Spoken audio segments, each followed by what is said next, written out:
Good morning. This is Bill from Auto House of Naples and Curious Cars. You can also reverse that order on it's another lovely Florida Thursday. I believe today is Thursday.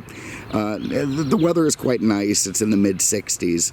A little bit too much bird activity for my liking. You can hear them around. But it's going to be a bit hotter today, and the hell with it. I'm just going with it. I'm not even going to cry anymore. Yes, I am, actually. I'm going to cry shitloads as time goes on. But for today, I'm not crying because truly it's actually pretty nice weather. And if I complain about it too much, I'm going to sound like a jerk-off. So I'm just going to enjoy that I'm wandering around in shorts and not sweating and feeling pretty good overall. The goats are out back. Peter just fed them, so they're going to stay back there, thank God. Hopefully they don't get tired of their goat food and decide they'd rather come and get some human flesh and, come up and get me up here. And hopefully they just stay back there and do whatever it is that all goats do. And with any luck, you'll get rid of those things soon. I have no idea, again, why anybody would bother to have goats around here. Just doesn't make any sense. I don't have goats. Nobody else I know has goats. We're not living in the sticks here, some countryside. This is not a place to have goats. But anyway, I could ramble on about that. I have today this 1978 Pontiac Bonneville Brougham Coupe. Very attractive car, built on the GM B-body platform, and was the first downsized Bonneville, the first downsized platform from GM, which came out in 1977. But Bonneville can trace its roots back to the early 50s. I could get into the whole history of Pontiac and how it's now defunct and that sort of thing. Maybe I'll just do that real quick. So Pontiac can go back in late 19th century. It was a buggy company in Pontiac, Michigan. It didn't do much. And then in 1907, it became a car company founded by a guy named Edward Murphy. And then a couple years later, it was bought by GM. But it was named Oakland at that point. So Oakland was the GM division. Carry on a few years into the 20s, it was decided that GM's car companies were going to get companion makes. Oldsmobile would get, Viking. Buick would get, I can't remember what the hell Buick got. I tell you what, it's been a rough morning, and I'm beat. Cadillac got LaSalle, and Pontiac was the companion make for Oakland.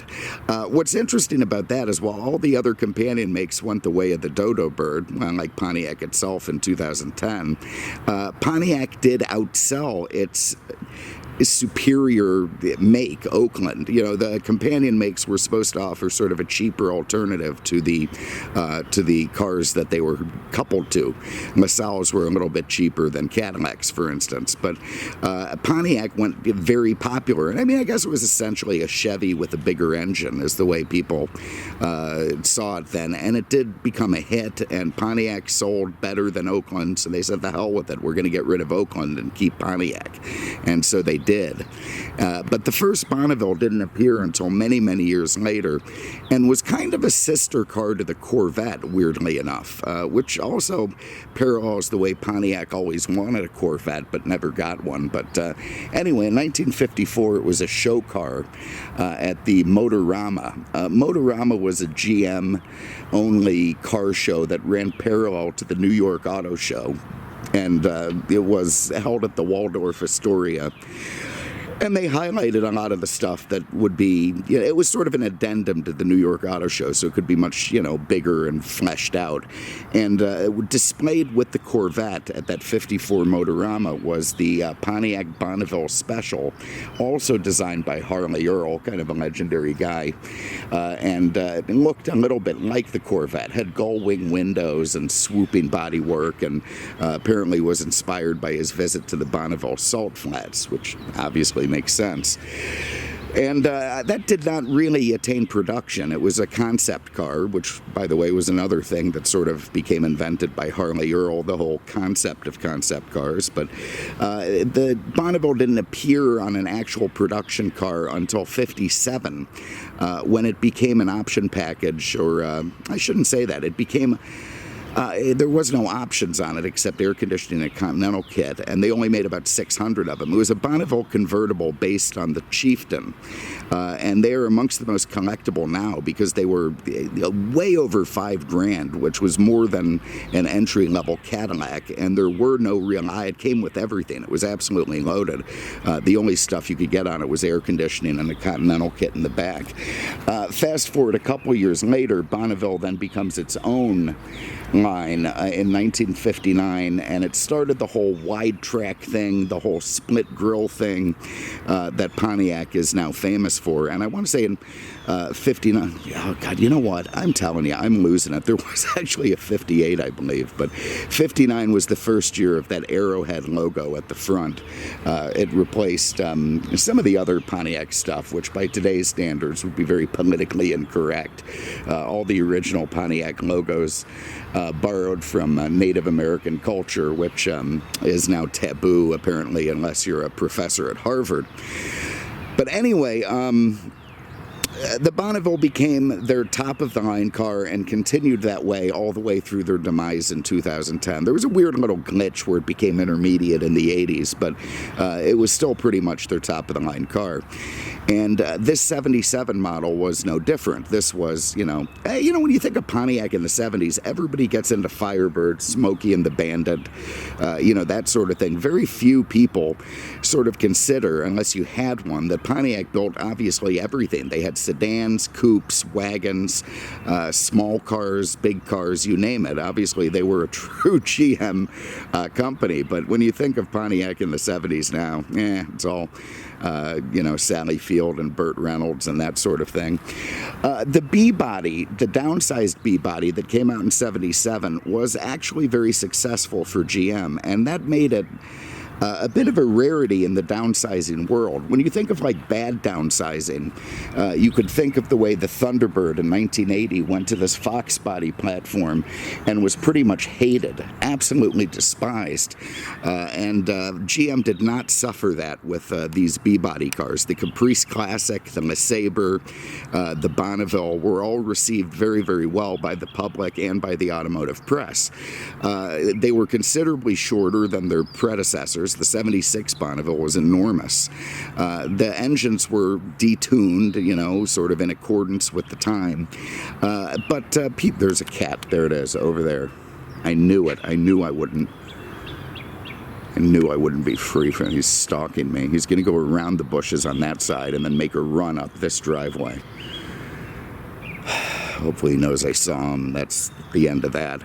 But anyway, and then I completely lose my train of thought. We get animal invasions, and the next thing I know, I'm flailing again. But anyway, so successful downsizing, Caprice Classic, LeSabre, Bonneville, that sort of thing. Detuned engines. They did handle better. They did get better gas mileage, and they were easier to manage than their bigger prior, siblings or whatever you want to call them. But the insides were still big. They still had the same amount of trunk room and better even interior space than the cars that were enormous. So, gone was the desire by the public to have all this extra real estate, and people wanted a more precise package, which is what they got in the 77 B-bodies. So, anyway, let's just get into the trunk of this thing. I'm going to stop all the rambling. It is old school. We're going to fly through this video. Okay, this is the stuff that I like on these older cars. You can lift up this. By the way, that's the Pontiac Sunburst emblem. And, try as I might, I couldn't actually come up with the meaning to that. So maybe some kind soul in the comment sections will point out what the Sunburst emblem from Pontiac is all about. But anyway, I love the dual key system where you've got the square and the round. The trans, I don't know, it's just part of that stuff that we lost. But anyway, it was a nice sized trunk. And again, roughly the same size as the car that came before it, which was, 2 feet longer. Actually, if you look at all of the, listen to that friggin' bird. It's like a pterodactyl. I can't believe that noise is coming out of that little thing. Just shows you how much ferocity is in them. Anyway, you've got a space saver spare. You've got a pretty good sized trunk, and I've got my bag of crap in there. Sorry about that. The guy who had this kept some stuff with it, which was nice. You've got the body service manual, the other service manual, presumably for the mechanicals and electrics, and a 78 Pontiac brochure. Nice to see that all with the car, and the trunk is all very nice and proper as it should be, and would hold a lot of stuff, so no issues there. Also, still maintaining that very nice tilt down the license plate to get to the gas door stuff. I know what I was going to say, was that if you look at the Bonneville sedan from this year and do all of the dimensions, wheelbase, width, length, you name it, that sort of thing, it parallels very much the Mercedes 450 S-Class of the same era. Which, I don't think that was by design. I don't think they copied the Benz or anything. But it is interesting that they were becoming already in 77 more European dimensionally until, time went on and basically every car became European. Okay, there were a variety of engines you could get under the hood of these things at the time, starting with a V6, I want to say a 231 cubic inch, then this new engine, which was the 301, based on the same architecture as the 400, but with aluminum pistons and some different tweaks that made it more fuel efficient and lighter, which was the whole point, to make the car, again, and you remember all the gas crisis stuff with the OPEC and, everybody's miserable, and all the misery has continued, and we're all still miserable today. But anyway, you could also get the 400 Pontiac in here. It was one of the final years for that. But listen to that thing, back and forth over my head. But gone was the 455. No more big blocks. They were out the window. So you could also get a 350 Chevy, I think, and a 403 Olds was considered the top of the line engine. But anyway, wide variety of motors you could have in this thing. This thing having the 301, it would be mated to a lighter Turbo Hydra, the TH200 transmission, and I don't know, 140 horse, typical Malaise anemic stuff from this era. But good enough to motivate the car down the road in a cruisy kind of way, which is all that you can really ask of it today. I mean, the thing doesn't really handle, It's got coil springs up front, it's got leaf springs and a solid axle in the back, so, it has more body roll than, a Thanksgiving dinner, but what are you going to do? It just is what it is. It's a cruiser, and it did handle better than its predecessors, but it's still, a Luxo barge, and it's sprung as such. And even though it's nice when they have 500 horsepower, doesn't really matter. Anyway, this one, like all GM products of the time, is adorned with chrome and other bits. You see it retained that Pontiac split grille, which was an advertising thing for years. Ditto the wide track, which, was true when the original Bonnevilles came out. They were wider than other GM products at the time, which did make them handle better, and Pontiac kept that for quite a while. I really loved the 60s Bonnevilles. I thought they were amazing cars. I loved that weird 8-lug thing with the finned brake drums that came through the wheels, and beautiful, beautiful design, and just some of the gorgeous stuff. Pontiac really made some great stuff in the 60s, and I believe we can thank Mr. John DeLorean for that. But anyway, the 4 square lamps, very nice, hood ornament. They used to have, what do they have, 2 chrome strips down the hood was one of their things. Now it's just one. You got a Pontiac badge on the left side, and all very handsome bumperettes. You might remember Jackie Gleason drove a Pontiac Bonneville police car in Smokey and the Bandit, so Pontiac had a bit of a thing going there. In fact, I think he carried on with that into the second one as well, but I don't believe I watched it. God, Jackie Gleason was great. Anyway, wire wheel covers on this one. They had a variety of wheels you could get on them, including alloys, which were nice. Also, those Rally 2 wheels, which appeared on a lot of Pontiacs and were pretty. But this one had the optional wire wheel covers. You see the Bonneville emblem behind the wheel well with the Brougham logo, the impact strip down the side, quarter vinyl top with opera windows, the Landau top, part of that package and the Brougham package, the fender skirts, which again, this is what the market wanted at the time. It certainly didn't call for things to be more European. And a beautiful big chrome strip down along the rocker panels. I think it makes for quite a handsome car. I mean, obviously it's a little bit pimpy, there's no question about that. But I do think it has a nice package overall. I feel some rain coming. That's not good. At least we're done with the outside, so we may as well get in. Inside, because it's the Brougham, you do get some very nice looking crushed velour, again like a French bordello, but man, is it raining now. So let me do this real quick. Backseat, lovely little bright red Moroccan palace where you get hookah pipes and Canadians giggling and smoking and laughing, with little trim on the side and ashtrays because everybody smoked then. This is a split bench seat, 60/40, with 6-way power on the driver's side. Again, part of that Brougham package. I'm sure you could get bench seats in these things. Also a padded steering wheel with wood trim. It's got fake rosewood trim all over the dashboard. The door panels, typical GM stuff from this era. Nice and tightened together, no big cracks. Some of these things explode when they're beat up and abused, but nice in this car. It's supposed to have 25,000 miles, and the way it looks, runs, and drives, I certainly believe it. But anyway, everything nice and proper in there, and the rain's coming down, so let me get the hell inside. Alright, I've got rain in my glasses, that's wonderful. So now we use the square key, and we're going to fire this thing to life. And really does run quite nice. The 301 would not be my engine of choice, but I gotta say it does. It is a real runner and charmer in this thing. But at the time, I probably would have opted for the 400. That said, the spirit of the times was fuel mileage and being more conservative in terms of not having acres of car and hordes of cubic inches. It's just what apparently what the public wanted. Certainly what the automotive press wanted. I do like the dash layout in this car better than the Caprice Classic and LeSabre versions. It's much sportier. This one has the full gauges package, so you got your water temp, your oil pressure, your fuel, your volts.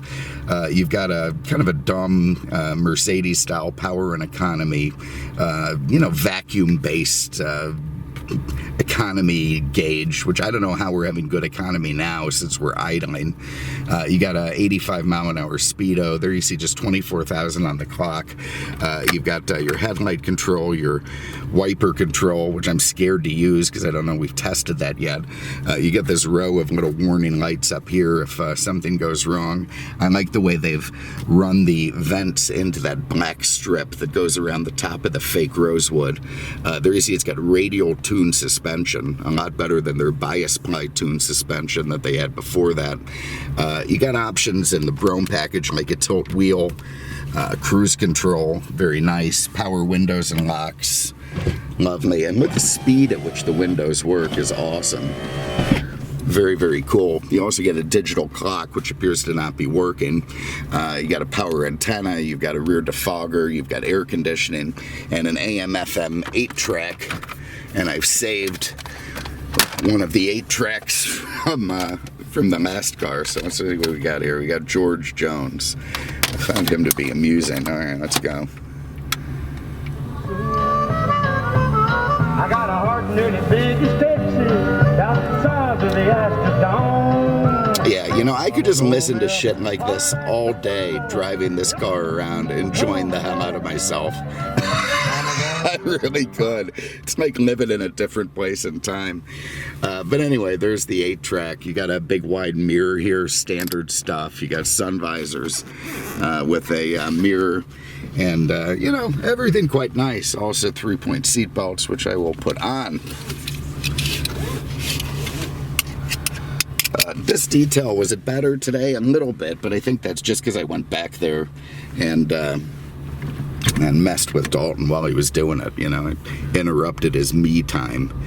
When he's back there detailing a car, he spends a lot of time on the telephone. I think he Instagram. I don't know what the hell he does. Whatever it is these snowflakes do today, which he's getting a little old to be a snowflake, but that doesn't seem to bother him. I do like all. I just tell you, Pontiac, you know, even then, even in '78 on this pimp version Bonneville Brougham, it still had a pretty racy cluster, which looks nice. And there are the gates. Do I try the wipers? I know they did shit. Let's do it. All right, the hell with it. Wow, and they work good. Okay, that's a miracle. I also like the way they're hidden. That's good, Peter, sprinkling in the rain. I also like that you have a hood ornament leading the way. And I'll tell you what, man, this is probably why these cars worked. They drive nice. The B, what is it, B platform, C platform? Now I've got my brain. The B bodies like this. They drive really, really nice. The steering feels nice and precise. The ride, it's still got the full frame loveliness to it. And, you know, but there's a poise it's much more responsive than the body, the C body before it. A lot more. You don't feel like you're lugging around, you know, the Queen Mary with you, which again, that's a ride that I also like. But I like it from a vintage viewpoint. I like it because I don't have to drive it every day. I mean, it would probably get a bit ponderous as a daily driver, but it's a lovely weekend fun thing. You know, as a daily driver, this car is a lot more sensible, and I can imagine that's why the press liked it so much. It just was easier to drive, easier to maneuver. You know, old ladies could park it at the supermarket a lot easier than the big giant suckers, and it just was a car that fit the times with dimensions that were fitting the times. You know, fast forward a few years, Pontiac gets into an identity crisis. It just sort of, you know, you get the Fiero, the Trans Am, Knight Rider helped that car a lot. And then the Grand Am and the Grand Prix and the GM 10 body stuff. And they did really sort of lose their way, and they never really regained it.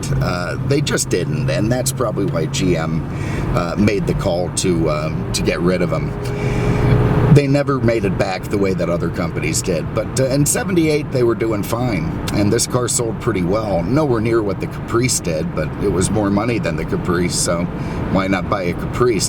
That was one of the problems with badge engineering, in fact, was the cars sort of competed with each other. You know, they made some Pontiacs in the 80s and 90s that were less expensive than their comparable Olds and Chevys, so people bought them.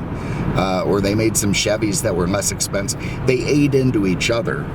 It was a system that was designed for a time that didn't really exist anymore. You know, when people would climb the GM ladder in the 40s, 50s, 60s, you know, you went from the Chevy to the Pontiac to the Buick to the Oldsmobile, and then finally, when you had made it, you got the Cadillac. And that was not really a thing that was happening anymore in the 80s, 90s, and 2000s. Told him you forgetting time. Oh God, this guy is fantastic. As the years went slowly by. You gotta love it. Anyway, so there it is. This is a 1978 Pontiac Bonneville Brougham Coupe. B-body platform, sister to the Caprice Classic and LeSabre, and really a lovely collectible car. The nice thing about these things is all the parts are available.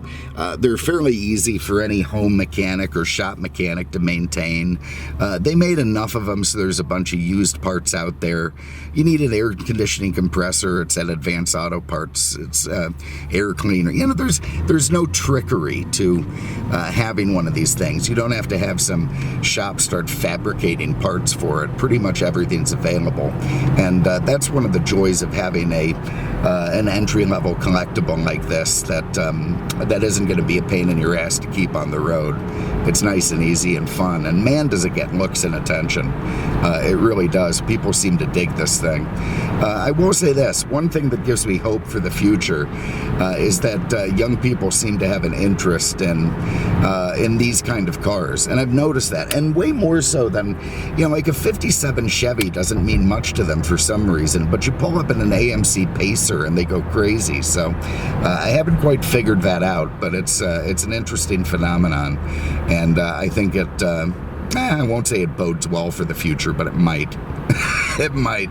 Anyway, thank you for having a look. Really, really appreciate it. We're going to have some more fun stuff to do soon. I can't believe these wipers work. Look at that. That is just awesome. I can't believe that either. The guy who sold it to me must have done that. There's no way that's our shop. I don't even think I had this thing checked through yet. Yeah, great. Anyway, there it is. Thanks again, and we will see you with the next one. Take care.